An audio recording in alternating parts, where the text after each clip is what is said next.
Assalamualaikum warahmatullahi wabarakatuh. Perkenalkan, nama saya Rinisha Dewi dan dua rekan saya ada Ririn Sartika dan Luciana Aning. Di sini kami akan menjelaskan tentang akuntansi biaya perhitungan barang dagang dengan menggunakan metode FIFO, LIFO, dan average. Adapun penjelasan dari FIFO, fresh in, fresh out.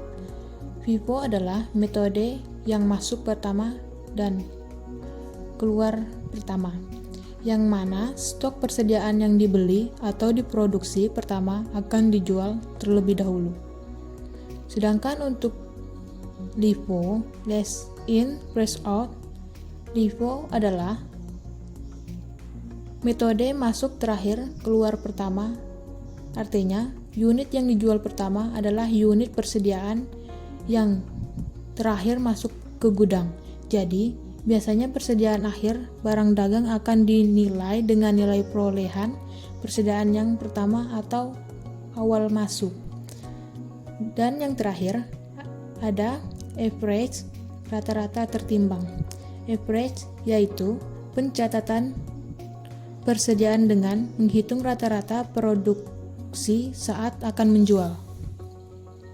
Adapun contoh soal periodik FIFO, perusahaan mencatat persediaan barang dagang dengan metode periodik fiksi. Berikut ini adalah data yang diperoleh selama April 2018.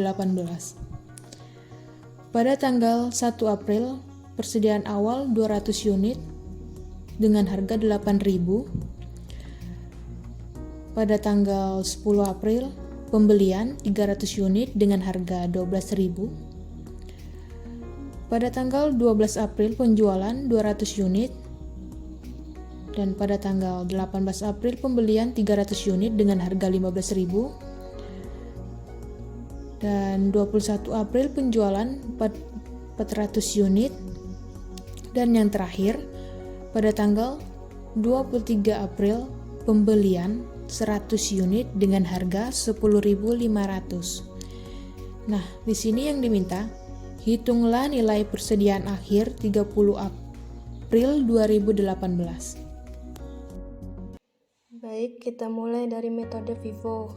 Yang pertama, kita menghitung barang siap dijual. Jadi, perbedaan dengan metode perpetual, kalau metode periodik kita harus hitung dulu berapa total barang yang siap dijual atau total dari persediaan awal dan pembelian. Yang pertama, persediaan awal 200 unit dikali dengan harga 8.000 sama dengan 1.600.000. Lalu pembelian 300 unit dikali dengan harga 12.000 sama dengan 3.600.000. Berikutnya pembelian 300 unit dikali dengan harga 15.000 sama dengan 4.500.000. Dan pembelian 100 unit dikali 10.500 sama dengan 1.050.000. Berarti barang yang siap dijual yaitu 10.750.000 dengan banyak unitnya 900 unit. Setelah kita menghitung barang yang siap dijual, kita akan menghitung persediaan akhir, yaitu barang yang siap dijual dikurang total penjualan. Barang yang siap dijual 900 unit dikurang dengan total penjualannya 600 unit sama dengan 300 unit. Nah, ini yang akan kita hitung menggunakan metode FIFO. Yang pertama, total penjualan tadi 600 unit. Kita ambil 200 dari persediaan awal dengan harga 8.000. Lalu kita ambil lagi dari pembelian 300 unit dengan harga 12.000 dan 100 unit kita ambil dari pembelian 18 April dengan harga 15.000. Sisa 200 unit dari pembelian 18 April tadi kita masukkan ke persediaan akhir dikalikan 15.000 dan 100 unit juga kita masukkan dari pembelian 23 April dikalikan 10.500. Lalu dijumlah sehingga nilai persediaan akhir kita dapatkan 4.050.000. Berikutnya kita hitung HPP-nya dengan cara barang tersedia untuk dijual dikurang persediaan akhir. Barang tersedia untuk dijual 10.750.000 dikurang dengan persediaan akhir 4.050.000. Jadi HPP sama dengan 6.700.000. Selanjutnya metode LIFO. Pertama sama seperti tadi, kita cari dulu persediaan barang yang siap dijual, lalu kita cari persediaan akhir juga.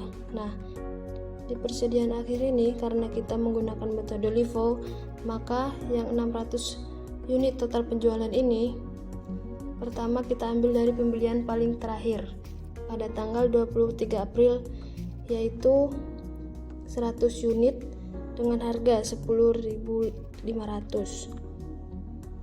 Lalu 300 unit dari 18 April, sisanya 200 unit kita ambil dari 10 April.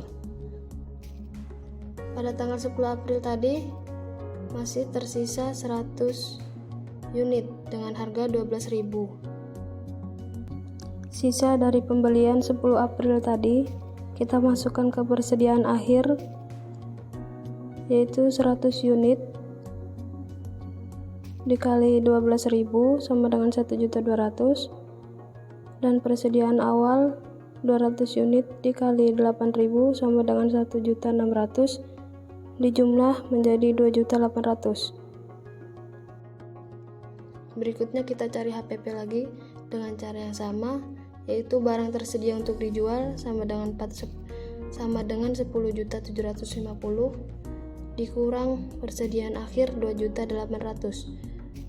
Kita dapatkan 7.950.000 untuk HPP-nya. Metode selanjutnya adalah average atau rata-rata. Metode ini terbagi menjadi dua, yaitu metode rata-rata sederhana dan tertimbang. Untuk metode rata-rata sederhana, pertama sama seperti tadi, kita cari dulu persediaan barang yang siap dijual, lalu persediaan akhir. Nah, pada persediaan akhir kita dapatkan 300 unit. Lalu kita cari harga rata-rata per unit dengan cara jumlah harga kita bagi dengan jumlah transaksi pembelian, yaitu 45.000 dibagi 4 sama dengan 11.250. Selanjutnya kita cari HPP-nya dengan cara persediaan akhir 300 dikali harga rata-rata 11.250 sama dengan 3.375.000. Metode selanjutnya rata-rata tertimbang, di mana kita cari nilai persediaan akhir sama dengan persediaan barang akhir 300 unit dikali persediaan siap dijual 10.750 dibagi unit siap dijual 900 unit sama dengan 3.583.333.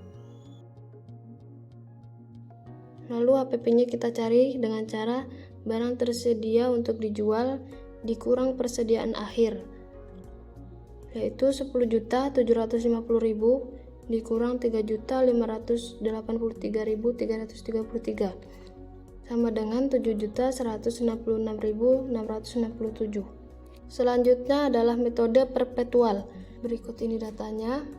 Yang diminta hitunglah nilai persediaan akhir sistem perpetual dengan metode FIFO, LIFO, dan average.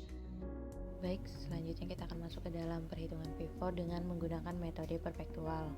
Pada tanggal 1 April, persediaan awal sebesar 200 unit dengan harga 8.000.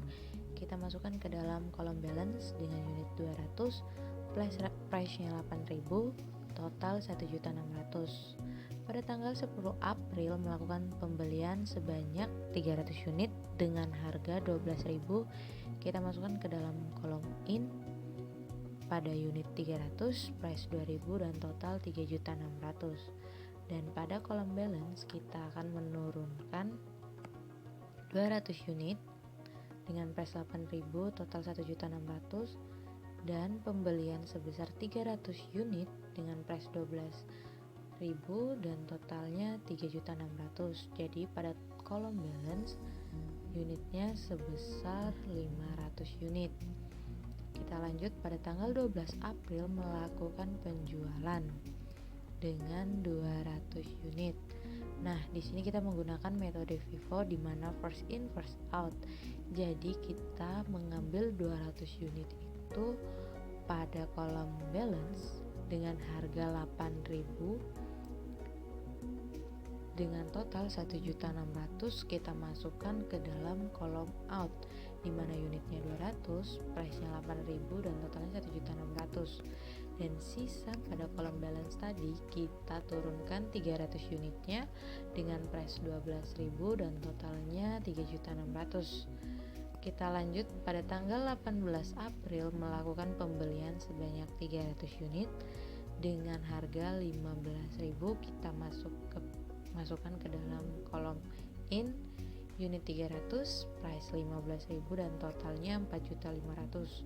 Pada kolom balance yang 300 itu kita turunkan dengan price 12.000, totalnya 3.600.000 dan 300 unit tadi kita taruh lagi di bawahnya dengan price 15.000, totalnya 4.500.000. Kita lanjut pada tanggal 21 April melakukan penjualan sebesar 400 unit.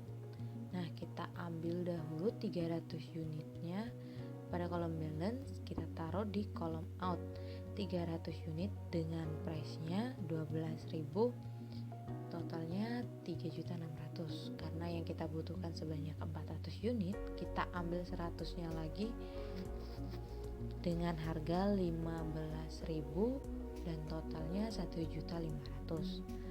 Dan pada kolom balance sisanya sebanyak 200 unit dengan price-nya 15.000, total 3 juta. Kita lanjut pada transaksi tanggal 23 April melakukan pembelian sebanyak 100 unit dengan harga 10.500.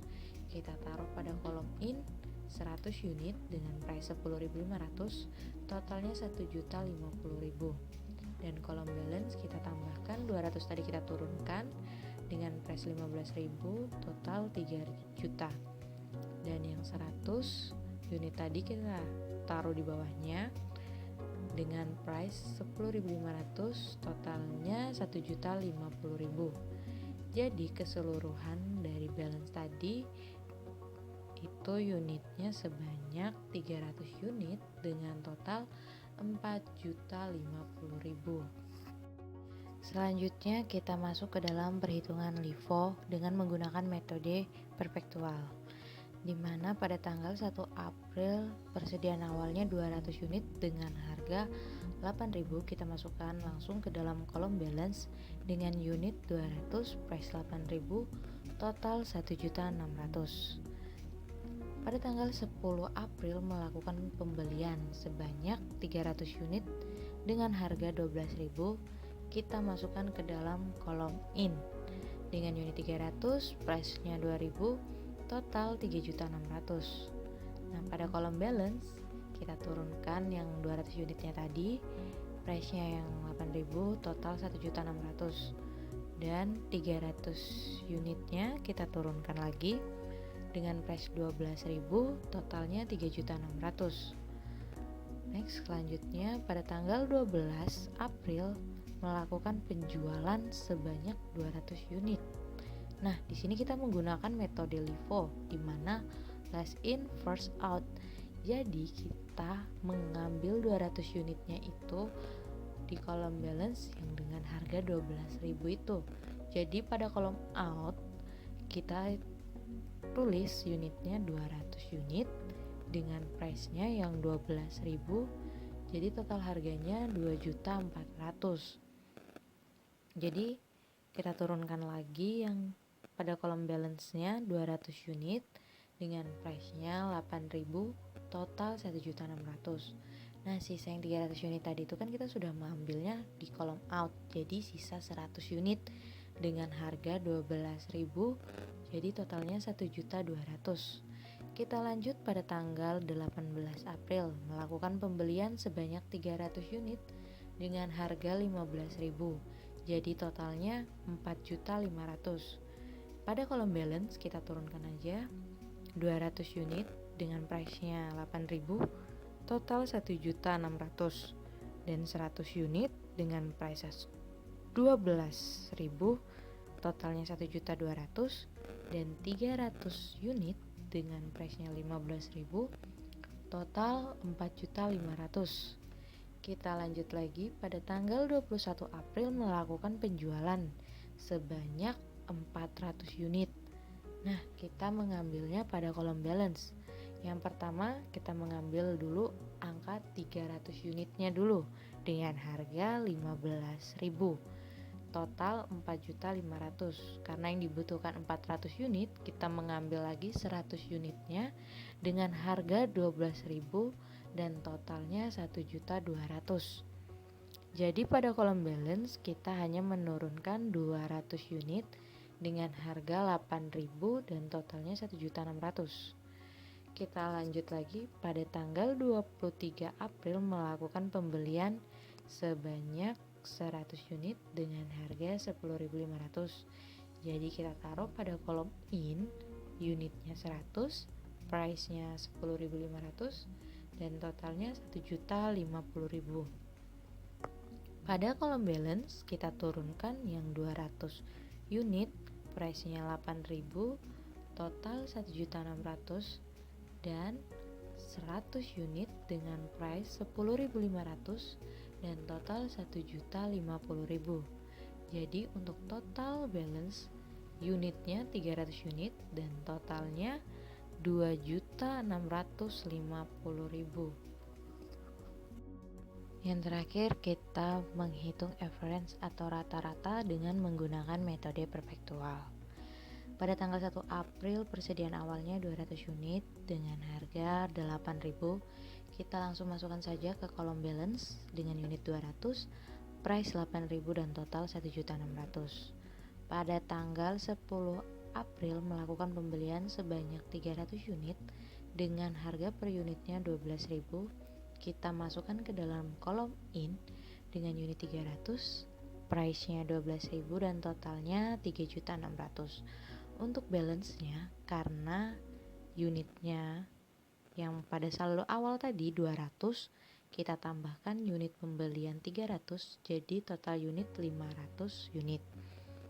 Dan total pada balance 1.600.000 dan total pada pembelian 3.600.000 kita tambahkan menjadi 5.200.000, di mana kita akan mencari price-nya 5.200.000 itu kita bagikan dengan unit yaitu 500 dan kita mendapatkan hasil 10.400.